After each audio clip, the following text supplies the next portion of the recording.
Hello, welcome back to the Off-Grid family. Today I'm going to be reviewing a generator, and all the blurb is behind me now. A friend of mine bought it a couple of weeks ago, and with most things he buys, he loves watching the channel, and he will buy something new that he needs and deliver it to my house.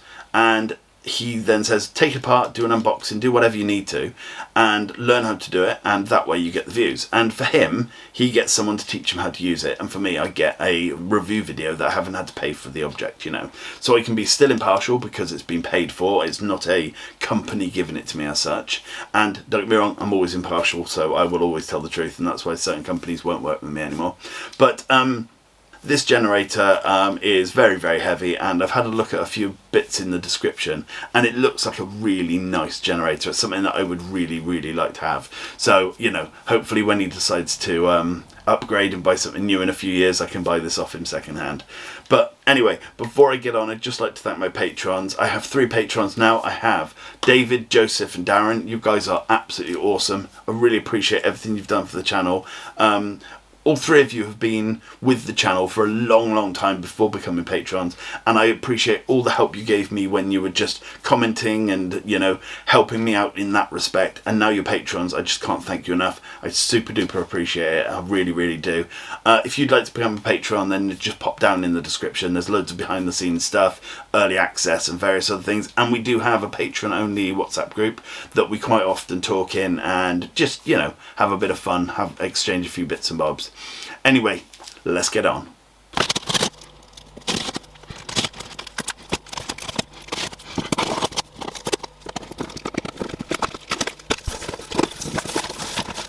Okay, so we have with it some tools, which is handy. A pipe, I assume, for feeding probably the oil in. We got a plug and a set for plugging into your vehicle.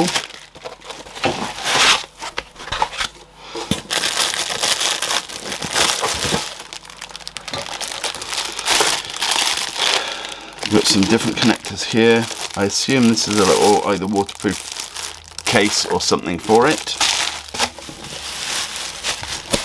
And I believe that's everything.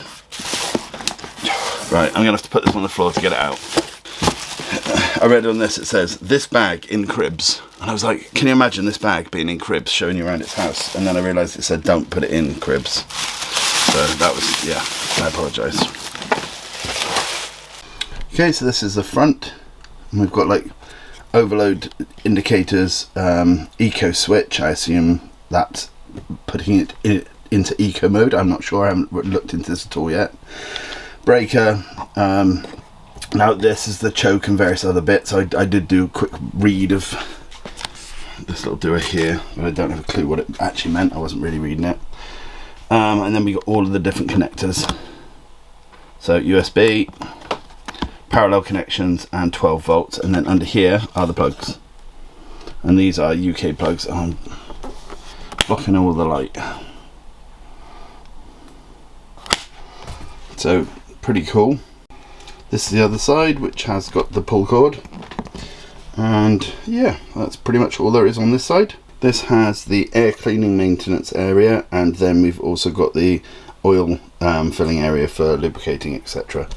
Okay, let's have a better look at it in better lighting conditions as well. So this is where the oil goes, down in there, and yeah, this is going to be for getting it in there safely without getting it everywhere. So look at the air maintenance area. Oh, so I see. Yeah, that's where you take it out, and yeah, okay, fair enough. Shouldn't have to do much there very often, anyway.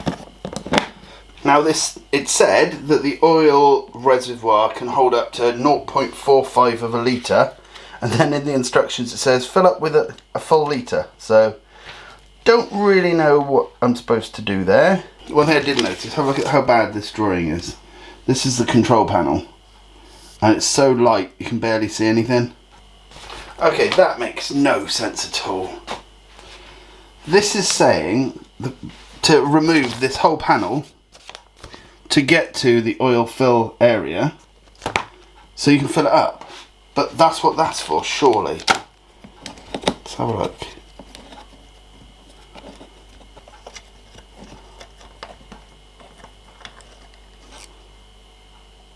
What a cute little dipstick.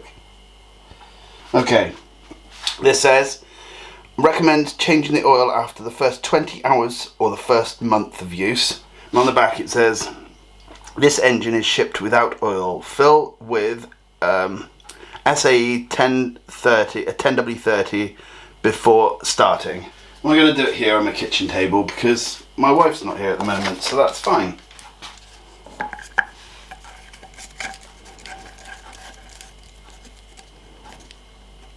Yeah, and I'm right. So what's the point in taking that whole thing off? I bet you that manual was written before they added this.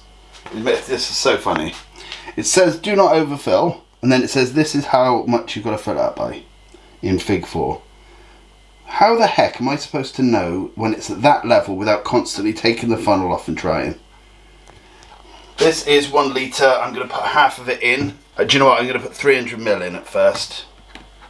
There is a low level oil indicator on this, so it may tell me that that's too little, but we'll see.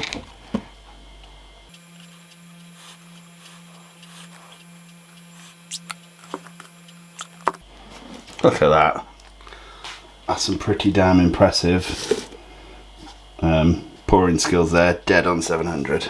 Now with the dipstick I will just check to see where we are on the level.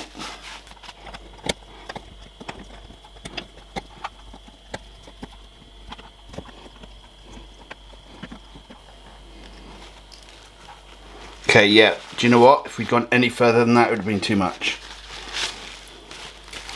That's pretty handy to know. So it's definitely not 450, but I definitely read that in the manual.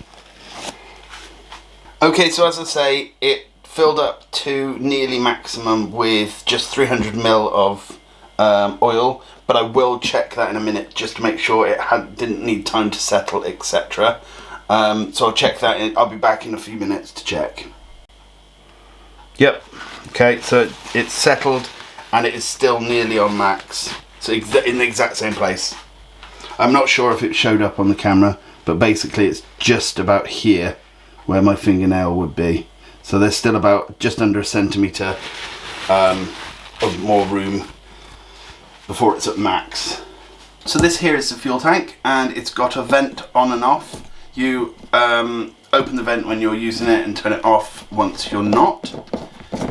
I haven't seen how much the fuel tank is. Let me check.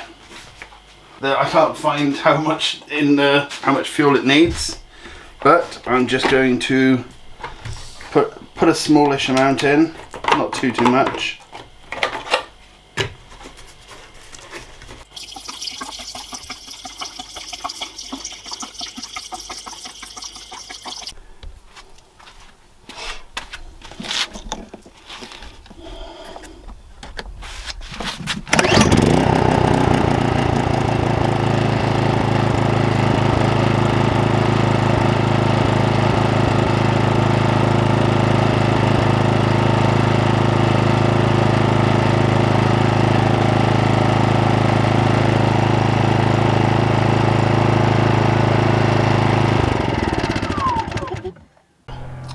Okay, it's the next day and it's vastly different and vastly plain going over the head.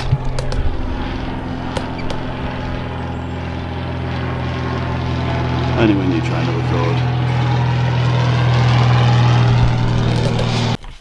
Okay, so we're going to actually be doing this test with my kettle, and it's rated at 2,500 to 3,000 watts. So this should be a perfect test for the generator. This isn't plugged in anywhere yet. It's not even plugged in the generator. I'm going to go and fire up the generator. Then we're going to fire this up and we'll see if it runs smoothly, etc. First things first, let's fire it up. So we go to the on position. We go down to stroke. Make sure nothing's plugged in and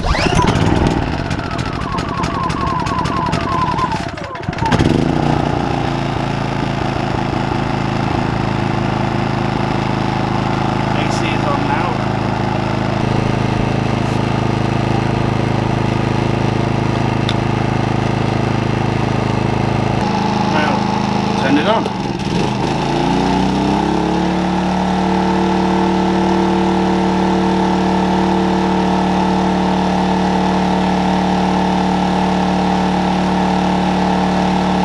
Okay, that was getting awfully loud, so I shut the door because we couldn't even hear the kettle. But yeah, it's boiling the kettle, which is great. It was taking its toll on the motor though. If you heard it ramp up like that, but you know, this is basically to its fullest extent. 2,500 it's rated to 3,500, but you know, that was fighting back, wasn't it?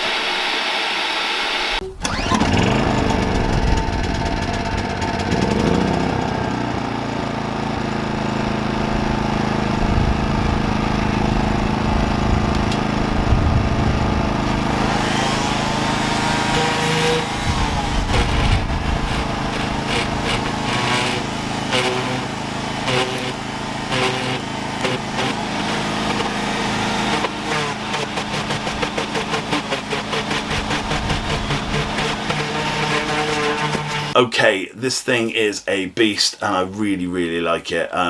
The fact that there's something I didn't mention within the thing, but there's a cable that you can connect multiple of these generators together so that you can actually, you know, basically have them all in parallel or all in series. I don't actually know how it's wired up, but it just means that you've got a lot more power. And you don't need to have multiple generators connected to multiple separate things. You can have them all connected and, you know, have a higher load from them. But it is just incredible. I really like it. Very, very quiet when idle. It does get a bit noisy when it's ramping itself up a little bit, but, you know, it boiled my kettle, you know, and that was no real trouble for it at all. I was quite shocked by that, you know. If I had a microwave, I'd have tested a microwave on it as well. But yeah, very, very good. I was a bit disappointed I didn't get more time to do more tests with it. I would have hoped to have done various different tests, but the weather has been horrendous and I didn't want to get it soaking wet, taking it out in the rain and stuff. It's not mine, I don't want to break it, you know. But in future I will try and get some more footage. I'll hopefully get footage from him using it and then he can send it to me, so it might be worse, like low quality footage because it'll be done on a phone or whatever, but hopefully that will show some more usage in the future. But as a whole, I genuinely think it's a very good piece of kit. It's very ergonomic, very nice. It starts up so like just one pull, done, you know. And it just does what it's supposed to. It works and it works really well. So yeah, I definitely like this one, and this is something I would have bought myself if I had the sort of money. I think it's about £600 to £700, if I remember rightly. But yeah, definitely worth, in my opinion, the money. Again, I'd just like to thank my patrons, David, Darren and Joseph. You guys are absolutely awesome. I really appreciate everything you've done for the channel. If you'd like to be part of that, pop down in the description. Anyway, thanks for watching. See you again soon. Bye for now.